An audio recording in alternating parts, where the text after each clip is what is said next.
당신 오늘 우리 엄마한테 안부 전화 드렸어? 전화 안 했지? 아까 엄마가 나한테 연락하셨어. 며느리가 자기 무시하는 것 같다고. 아니, 어머님은 대체 나한테 안부 전화를 왜 매일 하라시는지 모르겠네. 내가 집에서 노는 사람도 아니잖아. 일하고 있는데 어떻게 안부 전화를 해? 아니, 이런 세상에서 당신 혼자만 해? 점심시간도 있고 중간에 쉬는 시간도 있으니까. 그때 잠깐 전화 한 통하는 게 그리 어려워? 점심은 나 혼자 먹는 줄 알아? 옆에 동료들도 다 있는데. 그 앞에서 시어머니 안부 전화 드려야 한다고 어떻게 그래? 그리고 어머님한테 한 번 전화 드리면 20분은 기본이야. 회사에서는 도저히 일하는 도중에 어머님한테 전화 못 드린다니까? 그럼 이따 퇴근길에서라도 전화 좀 드려. 엄마가 당신한테 많은 걸 바라는 게 아니잖아. 전화 한 통화하는 게 그렇게 힘들어? 전화해봤자 할 말도 없는데 왜 자꾸 하라는 건지 모르겠어. 매번 똑같은 잔소리만 하시고. 그렇다고 당신이 우리 엄마한테 안부 전화하는 것도 아니잖아. 사위랑 며느리랑 같아? 나도 장모님이 안부 전화하길 원하시면 매일 전화해드릴 수 있어. 어디 오늘부터 한번 해봐? 아니야, 우리 엄마는 그런 거 불편해해. 그러니까 어머님한테는 당신만 전화드리면 안 되는 거야? 꼭 내가 할 말도 없는데 매일 전화하는 게 너무 힘들어서 그래. 우리 집은 예전부터 매일 안부 전화 드리며 살았어. 나랑 우리 누나랑 집에서 나와 대학 다니고 직장 생활할 때도 하루도 빠지지 않고 안부 전화 드렸다고. 당신도 우리 집 식구가 됐으면 우리 집안 규칙을 따라야지. 그럼 최소한 일주일에 한 번, 아니 3일에 한 번 정도만 하면 안 될까? 당신이 어머님한테 말씀 좀 잘 드려봐. 할 말도 없는데 매일 전화하는 건 진짜 나한테 너무 큰 스트레스야. 그걸 스트레스라고만 생각하지 말고 당연히 해야 할 일이라고 생각해. 자식이 부모에게 안부 전화하는 건 너무 당연한 일이잖아. 나라고 무슨 할 말이 있어서 전화를 하는 줄 알아? 오늘 뭐 먹었는지, 회사에서 무슨 일이 있었는지 그런 시시콜콜한 이야기하면 된다고. 당신은 자식이니까 그게 되는데 난 며느리라서 그런 게 너무 힘들다고. 왜 내가 힘들다고 하는데 이해해줄 생각을 안 해? 아, 몰라. 어쨌든 오늘 퇴근할 때 엄마한테 전화해.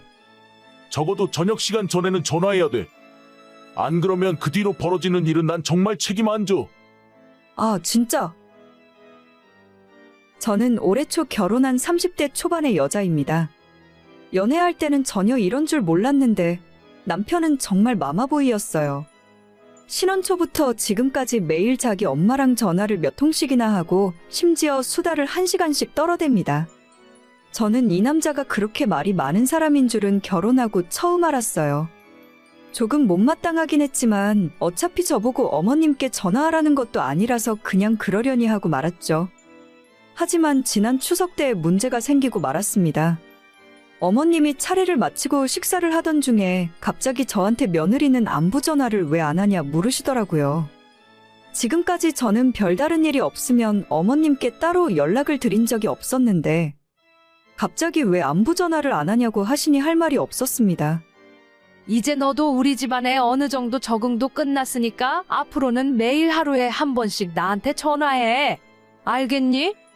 그래서 그때 이후로 매일 저보고 안부 전화를 하라고 닥달을 하기 시작했어요. 시어머니는 물론이고 이제는 남편까지 자기 엄마한테 매일 전화를 하라며 강요하고 등을 떠밀었습니다. 시어머니한테 매일 전화를 하면 며느리 입장에서 할 말이 뭐가 있겠어요. 잘 지내시냐는 말도 하루 이틀이지. 어머님도 저한테 별로 할 말이 없으니까 괜히 쓸데없는 잔소리만 계속 반복하시더라고요. 빨래 매일 돌려라, 방 청소 똑바로 해라, 반찬은 사 먹지 말고 직접 너가 만들어라. 매일 똑같은 레파토리의 잔소리를 15분, 20분씩 듣고 있는데 미칠 것 같았어요. 하루에 가장 싫은 시간이 어머님께 전화하는 시간이 되었고 어떻게든 안 하고 싶었지만 남편이 방방 뛰고 어머님은 잔뜩 삐져서 본인 아들딸에게 푸념을 늘어놓으십니다. 좋은 게 좋은 거라고 그냥 하자는 대로 전화를 걸어 잔소리를 듣고 말겠다는 생각으로 참고 있었는데 얼마 전 어머님 생신날에 문제가 생기고 말았어요. 남편은 어머님을 모시고 여행을 간다고 해서 그 전날에 출발을 했고 저는 회사가 너무 바빠서 함께 가지 못했어요. 그 전날에도 9시가 넘도록 야근을 했고 다음 날도 아침부터 정신없이 일을 하고 있었습니다. 아니, 왜 당신은 전화를 안 받아? 내가 아침부터 전화를 몇 통이나 했는 줄 알아? 아, 미안. 너무 정신이 없어서 전화 온 줄도 몰랐네. 지금 그나마 점심시간이라 핸드폰 확인한 거야. 이번 주까지 프로젝트 마감이라서 우리 팀 모두 정신 하나도 없어. 무슨 회사가 그렇게 맨날 바빠? 너만 괜히 바쁜 척 하는 거 아니야? 아니야. 그나마 여직원들은 어제 9시 넘어서 퇴근하기라도 했지. 남직원들은 집에도 못 가고 회사 휴게실에서 자고 일어나서 계속 일하는 중이라니까. 워낙 대형 프로젝트라 어쩔 수가 없어. 진짜 어이없네. 그 회사 다니려면 가정도 다 포기하고 살아야겠다. 맨날 이러는 것도 아니잖아. 1년에 딱 바쁠 시즌만 이렇게 하고 나머지는 또 한가하게 지내니까. 아무리 그래도 그렇지. 우리 엄마한테 왜 전화 안 해? 무슨 전화? 어제 오늘은 진짜 바빠서 안부 전화 할 시간도 없어. 제발 좀 봐주라. 내가 다음에 알아서 할게. 안부 전화 좋아하네? 너 어제 밤 12시 넘었을 때도 우리 엄마한테 생일 축하한다고 문자 한 통을 안 했더라. 최소한 오늘 아침에라도 전화를 드릴 줄 알았는데 점심시간이 다 되도록 연락 한 통이 없고.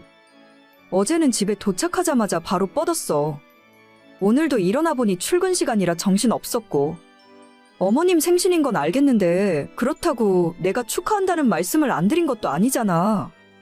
이틀 전에도 전화드렸고 당신이랑 여행 간다고 해서 내가 용돈도 챙겨드렸잖아. 아무리 그래도 그렇지. 엄마 생일인데 며느리한테 문자 한 통 없다고 얼마나 서운해하시는지 알아? 너 계속 이런 식이면 우리 집안에서 며느리로 못 살아. 그게 무슨 소리야? 내가 놀면서 연락 안 했냐고. 일하다가 깜빡할 수도 있는 거지. 너 그런 생각이라면 진짜 안 되겠네. 이번 여행 끝나고 돌아가는 대로 너랑 결혼 생활 다시 생각해봐야겠어. 난 우리 엄마 대놓고 무시하는 너를 가족으로 인정할 수가 없다. 참나. 그래, 그렇게 하자. 뭐라고? 당신 말대로 하자고. 내가 너랑 결혼했는지 너네 엄마랑 결혼했는지도 모르겠어. 안 그래도 이 생활이 지긋지긋했는데 내가 왜 그 생각을 못했지? 그냥 이혼하면 다 끝나는데. 이게 진짜 잘못했다고 싹싹 빌어도 모자랄 판에? 빌어? 내가 빌긴 왜 빌어? 너랑 결혼하고 내 머리가 잠깐 어떻게 됐었나 봐. 뭐하러 끝까지 붙들고 살려고 했을까? 이혼하면 다 끝인데. 야, 너 진짜 이럴 거야? 전화 한 통화하는 게 그렇게 힘들어? 힘들고 뭐고 간에 안 한다고. 그냥 이제 안 해. 야, 나 일하러 들어가 봐야 해. 바쁘니까 너 여행 끝나고 오면 다시 이야기하자. 다음 주부터 바로 이혼 준비 시작해야겠네. 여보, 잠깐만. 내가 진짜 이혼하자고 한 소리는 아니었어. 남편은 이혼 소리에 여행도 도중에 중단하고 헐레벌떡 집으로 돌아왔습니다. 그날 저녁 진짜로 저한테 이혼할 생각이냐 묻더라고요. 마치 선심이라도 쓰는 것처럼 자기 엄마한테 전화하는 것도 정 힘들면 일주일에 한 번만 하라는데 정말 웃기는 일이었습니다. 저는 그 집안 방식에 도저히 맞춰줄 수 없으니 남편이 하자는 대로 이혼을 하는 것이 정답이었고, 그래서 지금은 협의 이혼 중에 있어요. 남편은 이제 와서 자기가 잘못 생각한 것 같다며 이혼만은 하지 말자 하고, 어머님도 사태가 이렇게 되니 자기가 언제 안부 전화 꼭 하라고 시켰냐며 오리발을 내밀었어요.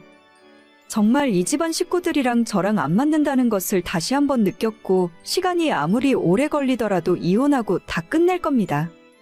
속이 터져서 더 이상은 못 살겠거든요.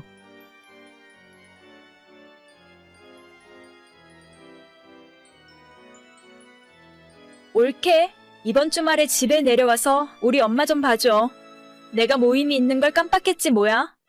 저는 이번 주 월요일 화요일에 어머님 댁에 갔다 왔는데요. 주말에는 형님이 하시기로 되어 있잖아요. 어떻게 하다 보니까 그렇게 됐어. 자기는 그냥 하라면 하는 거지. 무슨 말이 그렇게 많아? 어차피 동민이한테 이야기 다 됐어. 우리 남편한테요. 아니, 저한테 먼저 말씀하셨어야죠. 어차피 올케 바쁜 일 없는 것도 확인했고 그냥 좋은 마음으로 한번 해줘. 나중에 볼 일 있으면 나도 한번 대신 봐줄게. 저도 진짜 피곤한데요. 주말에라도 좀 마음 놓고 쉬고 싶어요. 노인네가 기력도 없어서 누워만 있는데 뭐가 힘들다고 그래? 그냥 거실에서 TV나 보면서 대충 과자나 먹다가 와. 우리 엄마도 옛날처럼 까칠하게 구는 것도 아니잖아. 네, 알겠어요. 혼자 계신 어머님께서 지금으로부터 10여 년 전에 쓰러지고 그 뒤로 거의 누워만 계세요. 풍을 맞으시긴 했는데 비교적 정신은 멀쩡하고 의사소통도 다 하실 수 있습니다. 시설에 들어가 계시라고 했더니 그럴 바엔 차라리 길바닥에 내다버리라고 하실 정도로 완강하셔서 온 식구가 돌아가며 고생하는 중이에요. 낮에는 활동보조 하시는 분이 와 계시는데 저녁에도 어머님 옆에 사람이 하나 붙어 있어야만 합니다. 저희 어머님 성격이 정말 불같으시고 제가 처음 시집와서 어머님 때문에 엄청 울었어요. 누워 계시면서도 어찌나 까탈스럽게 굴고 저를 힘들게 하시던지 지난 10년 돌이켜보면 어떻게 세월이 지나갔는지도 모르겠습니다. 시댁 식구들은 위로 신우가 둘이 있고 저희 남편이 막내예요. 신우들과 저희가 순번을 정해 번갈아가며 어머님 수발을 드는데 어머님께서 저희 남편은 뭘 할 줄 아는 게 없다 하셔서 항상 저만 오라 하십니다. 남편이라는 인간은 모든 집안 대소사를 저한테 다 맡겨두고 자기는 낚시하고 축구하러 다니고 세상에 이렇게 속편한 인간도 없다 싶어요.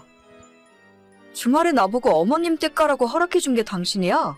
아니 왜 나한테는 한마디 물어보지도 않고 당신 맘대로 결정하는데? 그거 한번 너가 대신해줘. 그까짓 거 힘도 없는 노인네 돌보는 게 얼마나 힘들다고? 저번에 물어보니까 우리 엄마도 딸보다 며느리 오는 게 더 낫대. 당신 그게 지금 할 소리야? 딸들은 어머님이 해달라는 것도 안 해주고 집에 오면 거실에서 TV만 보고 있다면서. 간병하러 갔는데 대체 왜들 그러고 있는 거야? 어차피 낮에 오시는 분이 웬만한 일은 다 해주시잖아?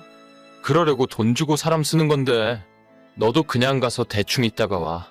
혹시 응급 상황 생길까 싶어서 사람이 지키고 있는 거니까 괜히 오버해서 뭐 하려고 하지 말고. 어떻게 당신은 친엄마한테 그런 말을 할 수가 있어? 그렇게 신경 쓰기 싫으면 어디 요양병원으로 모시기라도 하던가. 나야 그러고 싶지. 엄마가 안 간다고 싫다고 버티는데 별 수 있어?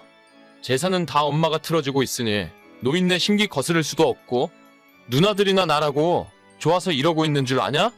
조금만 참아. 어차피 요즘 보니 기력도 많이 없는 것 같던데. 무슨 말을 해도 진짜. 당신네 사람들 정말 지긋지긋해. 말은 신혼의 식구들이랑 셋이 돌아가면서 어머님을 돌보는 거라 했지만 이래저래 계산해보면 절반 이상 제가 어머님 곁을 지킨 거나 다름없습니다. 그나마도 신우들은 집에 와서 집안일에는 일절 손도 안 대기 때문에 시댁 살림까지 제가 다 맡아서 하다시피 했거든요. 진짜 이혼하고 도망가 버릴까 수도 없이 고민했지만 결혼하고 지금까지 집에서 살림만 해왔던 제가 남편 몰래 제 앞으로 챙겨둔 돈도 없었고 고등학교 다니는 우리 딸과 누워있는 시모를 생각하면 참아버리고 혼자 살 생각이 안 들더라고요. 어차피 저야 혼자 나가 살아도 대충 아무 일이나 하면 입에 풀칠을 하면서 살 수는 있겠죠. 그래도 1년만 더 버티자, 한 달만 더 버텨보자, 우리 딸 대학 갈 때까지만 참아보자 하면서 지금까지 이러고 살고 있었던 겁니다. 근데 아닌 게 아니라 진짜 올해 들어서 어머님 상태가 급속하게 안 좋아졌어요. 최근 병원에서 마음의 준비를 해야 한다고 말할 정도로 눈에 띄게 약해지신 걸 알 수가 있었습니다. 더 이상 집에서 돌보는 것이 불가능했고 2달 전부터는 병원에 입원해 계셨어요. 그러자 이제 와서 남편 하는 말이 가관이었습니다. 미안한데 이제 우리 엄마도 얼마 안 남은 것 같고 딸은 내가 잘 키울 테니까 그냥 이혼하자. 무슨 말이야. 내가 뭘 어쨌다고 이혼을 해. 지금까지 당신 엄마 수발을 내가 다 들었는데 이제 와서 나가라고? 이혼 당할 만큼 잘못한 게 하나도 없는데 내가 왜 나가? 야, 어차피 결과는 정해져 있는데 쓸데없이 힘 빼지 말자. 나도 너랑 20년 가까이 살았는데 이제 서로 얼굴 보는 것도 지겨워. 널 보면 설레지도 않고 여자로 느껴지지도 않아. 너도 다른 남자도 만나보고 네 인생 살아. 웃기는 소리 하지 마. 너 여자 생겼니? 너네 엄마 유산 들어올 생각에 나네 쫓고 그 여자랑 살림 차리려고? 절대 그렇게 못하지. 내가 이 집에서 헌신한 세월이 얼만데 빈손으로 나를 내쫓으려고 해? 내 딸 대학 졸업시키고 시집 가는 거 볼 때까지는 이 집에서 못 나가. 정 그렇게 딸이 좋으면 딸 데리고 같이 나가. 얘나 고등학교 졸업할 때까지는 내가 양육비 줄 테니까 두말 말고 도장 찍고 곱게 나가. 응? 절대 그렇게 못해.